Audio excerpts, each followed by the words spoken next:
Si mon peuple, sur qui est invoqué mon nom, s'humilie, prie, cherche ma face, et s'il se détourne de ses mauvaises voies, j'ouvrirai les églises du ciel, même si nos péchés sont rouges comme la cramoisie, moi l'Éternel votre Dieu, je les rendrai plus blanches que la neige. Zongela Yesu, zonga na sama kolona nzambe, Yesu alingi yo, yango atindele Jonas, pona yo muto ozwi grâce, ozwi opportunité, ozwi ngolo.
Shalom, shalom, shalom Nabandeko Balandi, instant devant le trône.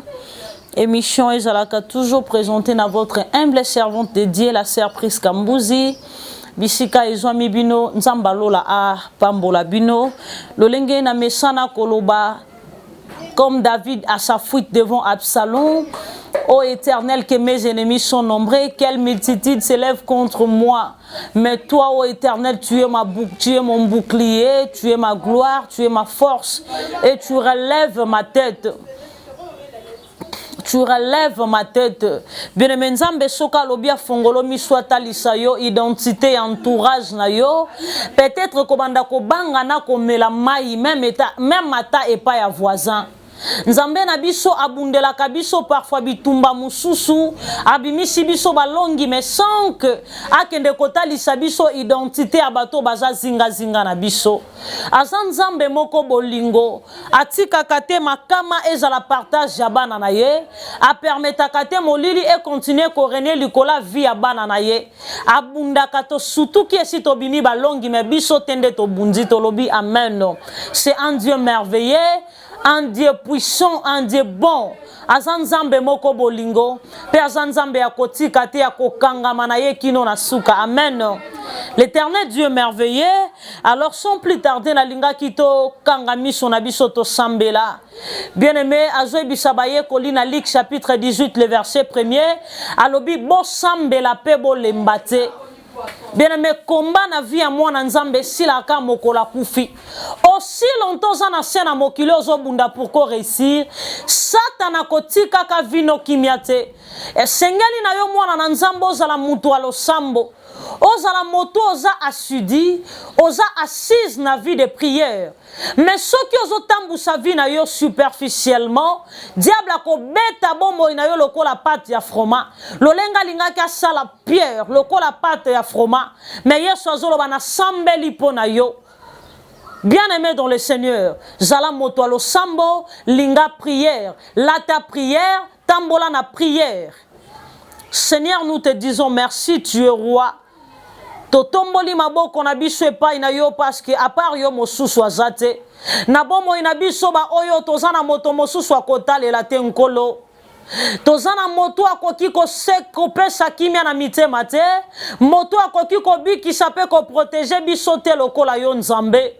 Ceux qui na mokili bakoki kobatela na pamba Nzambe mais mobateli ya solo ezayo mokonzi ya lola to sengi na yo sunga biso to yoka liloba pe to comprendre to tsana misala parce que liloba o ezobima ezayo Nzambe ndo lingo lobela biso sunga biso to tambola na kobanga yo makomi na yo ezoloba mokolo kozonga biso toyebi te.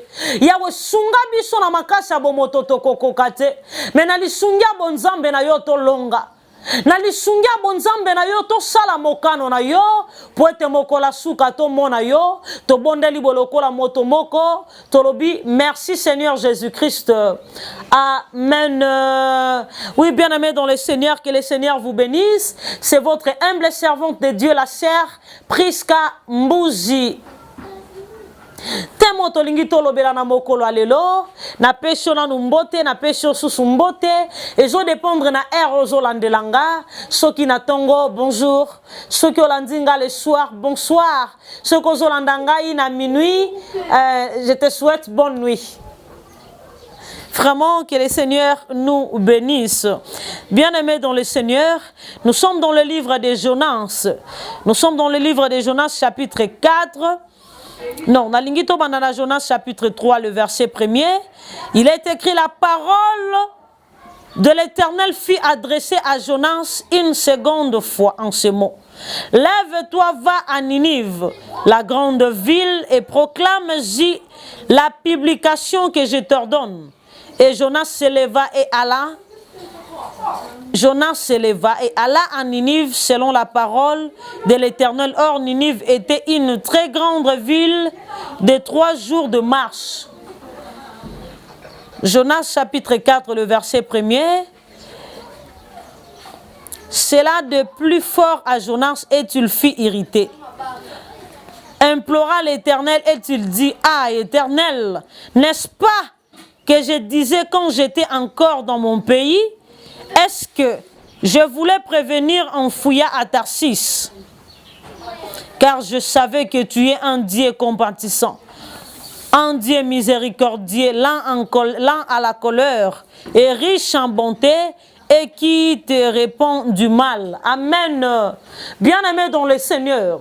Na lingina nuto zonga na mwasi mamukie pour na bana na nzambe ba comprendre.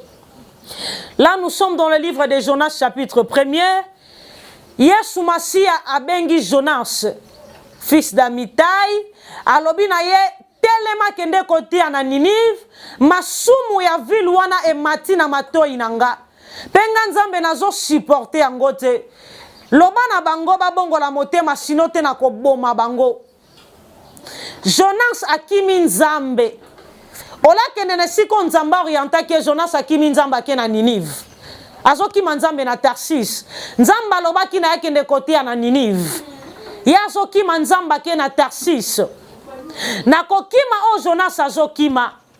Na nzela Jonas amati na masuwa. Or, qui peut fuir devant la face de l'Éternel? La Bible dit notre Dieu est omniscient, omniprésent, omnipotent. Avant kutu yo zala yesi azala. Ezana motomoko ta koki koki manzambe. Bien aimé, avant même yo kanisa likambo lingo kanisa Yesu esi ayebi. Siko yebi sanga yo koki manzambe lolenge nini. Jonas aye koki manzambe, nzamba lobaki na ya zwa boîte. Nzamba lobaki na ya kende na Ninive, ya kimi nzambe na Tarsis. Amati na masuwa o ezo kende Tarsis. Na kokota amati na boîte. Bien aimé masuwa bandi koningana. Ah, j'aime Jésus. Vous savez notre Dieu. À cause ya justement konzamba koki kobikisa mutu kambo menge sala accident. Omoni mutu kelinge baluka menzamba tali moyenge benazana kati moye baluke zate. À cause pe ya justement ko nzamba koki ko périr même ata mutu kamobimba.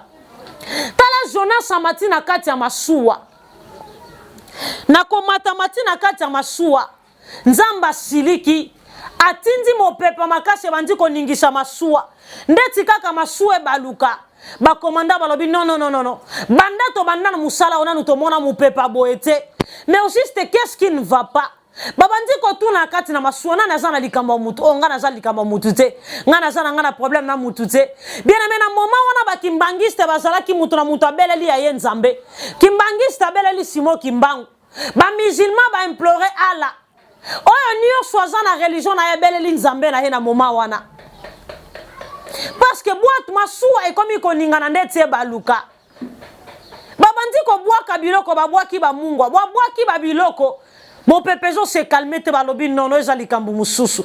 bakende kotala bona moment bato nyonso baza agité mwana mobali moko akebatama na ye na nsima kuna lali na ye babouge me masuwa ezolingana tolingi tokufa yo lali bondenge yo uti wapi abandi kobetela bango lisolo esika uti alobi ti bomoni mupepo nyonso ti bozomona masuwa ezolinga baluka boye eza mpona nga eza mpona yo yo oza nani nga naza mwana na nzambe naza motindami na nzambe me nakimi nzambe atindi nga mission na Ninive nga nazokimia na Tarsis soki bolingi bozwa na bino kimia bobwaka nga na mai bien aimé na pasi na mawa lokola bato balobi no tokoki kobwako na mai te na moment bande ko continuer ko garder Jonas na masuwa bien aimé mupepe zo s'augmenter balobi no toza na choix te bato nyonso tokoki kokufa te mpona moto moko baye kobwaka Jonas na kati ya mai na moment babwaki ye nzamba se précipita meli Jonas pe masuwa etiki koningana bwato ezwi kimia Yesu ameli Jonas pe na kati ya libumu Jonas ake kolela mawa na nzambe tango Jonas aleli mawa na nzambe Bible zoba Jonas asala 3 jours kati na libumu ambisi le 3e jour nzamba yoki kolela Jonas pe nzamba ke kosanda Jonas na kati ya Ninive kaka esika o nzamba tindaki mission je me demande mbisi yango ya lolenge nini oya yebi kaka kenzelo nazokende za Ninive oya meli mutu pendant 3 jours na libu mutu akufi te abibi na ba bonne condition on se manque pas de Dieu bien aimé kosakana na nzambe te na kati ya mai akomaka mbisi na kati ya mai yende pale na monene soki babwaki yo na mopepe ya komi mpongo ayambi yo oza na esika oyo koki kokima nzambe te bien aimé nzambe ake kosanda Jonas na Ninive pe Jonas akomi na Ninive abandi kotia liloba na nzambe peuple ya Ninive bayoka parole de Dieu pe babongoli mitema bandimi koyamba Yesu lokola mokonzi pe mobikisi batiki masumu na bango bien aimé dans verset 4 Jonas chapitre 4 le verset 1er Jonas asiliki atiki mo ville na Ninive na ngambo ake kokatisa na ngambo asiliki avandi na si nzete moko azosilikela nzambe yoka makambo Jonas azoyebisa nzambe nayebaki na nga yango titango nazalaki na mboka na nga naboyaki na nga kokende kotia libota oyo koma bato basali mabe makasi masumu boye okende olimbisa bango nayebaki na nga ke yozala noka nzamba mawa ke yozala noka bilimbisa limbisa modela peuple baza mabe boye okoki mpenza kolimbisa bango na moma o Jonas azosilika nzamba azwi kaka nzete o Jonas abatamelaki moi akawusi yango Jonas alobi tala modela nzambe ozali na nzete onake kobatamela moi okawusi nzambe ayebise mpona nini oyoki motema pasi nzete oloni te obwakeli mai te ozwi ton ya kolandela kutu te ebotami le même jour ekoli le même jour mais sali yo motema pasi na ndenge na kawusi yango a combien plus forte libota o nga na kufela nakende kotala yango ndenge ezokende na kopérir bien aimé nzambe alingaka biso tokende na perdition te yango ozomona kino lelo azolinga kozonga te pourquoi azotala le nombreuses de personnes oyo bakende na libunga non bien aimé dans le Seigneur Yesu alingi tobongola mitema yango alingi mokola suka biso na ye tovanda na gloire biso na ye to adorer ye tokumisa monene na ye pe toloba gloire à toi le vrai saint ayebisi Jonas mpona nini oyoki motema pasi yo oyebi pasi ya nzete oyo te olona yango te okona yango te me ekawuki oyoki pasi mona siko pasi onga na koyoka mpona libota oyo nyonso soki eke kati na kobunga. Et la parole de Dieu nous dit, ma parole et ma prédication ne reposent pas par les discours persuasifs de la sagesse de l'homme, mais sur une puissance de la démonstration de l'esprit. Bien-aimé, Ninive na zolobela, eza yo muto zoyo kanga, pe Jonas na mokola lelo, eza peuple, eza ma prophète onzamba poni, eza la servante de Dieu, la sœur Pris Kambuzi. O atelemi liboso na yo koloba na yo. Bongola motema, bongola motema, temo tozolobela na mokola lelo, c'est sûr, le repentance, zonga na sama kolona Yesu, Yesu alingi yo, aboyo kende na libunga, aboyo zinda, aboyo kende na perdiction, aboyi ope a perdre yo, aboyi okende na masumu, alingi yo mingi comme preuve. Jean 3,16. Dieu t'aime. En effet, Dieu n'est pas venu pour juger le monde, mais il est venu enfin que le monde soit sauvé par lui. Jésus t'aime, bien-aimé dans le Seigneur. Mission onzamba tindi ba oyaye, ba ya côté ya yo, eza kozonga na sama kolona Yesu. Répands-toi, bien-aimé dans le Seigneur. Répands-toi. Jésus revient bientôt. Et comme itango ya kokabona na lisumu, kabona na bondumba comme vina yo, o comme kosale ko bondeti mbwa. Ezolo belo sous l'autre côté. Yo kandenge mona na nzamba zolo ba enga na zana tonga. Oza pena tonga sida. Bien-aimé dans le Seigneur. Jésus revient bientôt. Jésus revient bientôt. Yo muto koma expert na kimoyibi. O komo lingi mobali bokene na hotel o drogué pour ko yibaye. Yesu azomona yo. Oui, bato na hotel ba ko monote. Mais Yesu azomona yo. Bien-aimé biso pe tokutana na opportunité. Oh tali ke na zangi ya kolia. Mokute na opportunité mutakwa isi mbongo. Mais mutu kwa isi mbongo zo mone ye wana zawana. Pourquoi tika ya kende? Balokota ka mbongo bagarda ka mbongo ya moto o monite aye ko réclamer te. Mais moto lokoti mbongo na zolela. Atelemi wana po yebiye. Laisse-moi te dire o yibi. Jésus t'aime. Bien-aimé olingo zanga no lola likola biloko ekoleka. Olingo zanga no lola.